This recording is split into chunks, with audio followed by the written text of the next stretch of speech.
எல்லாருக்கும் வணக்கம். Welcome to JP education. இன்றைக்கி நம்ம பார்க்க போகிறது சோட்டி ஈக்கி மாத்திரா குரில். சோட்டி ஈக்கி மாத்திரா, அதாவது தமிழில் இந்த ஈ. இதுக்கு எப்படி மாத்திரா போடுவீங்க? நீங்கள் தமிழில் மாத்திரான்னு நம்ம சொல்ல முடியாது. தமிழில் போடுவீங்க, இப்படி போட்டிங்கன்னா இப்படி போடுவீங்க. அதே மாதிரி இங்கே எப்படி போட போகிறோம்? உங்கள் லெஃப்ட் சைடில் ஒரு கொம்பு மாதிரி போட்டு இந்த பக்கத்தில் எழுத்துக்கு லெஃப்ட் சைடில் போடணும். அதான் அதோட முக்கியமான குறிப்பே. ஸோ அதே தான் எப்படி ப்ரொனன்சியேஷன் வரும்?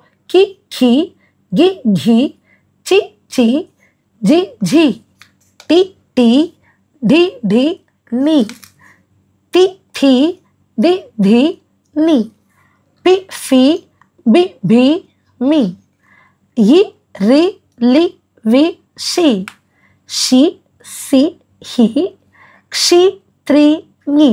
எல்லாமே குரில் சவுண்டு தான், எதுவுமே ரிடில் கிடையாது. இதான் இரண்டாவது மாத்திரா ஹிந்தியில் சோட்டி ஈக்கி மாத்திரா. நன்றி, வணக்கம்.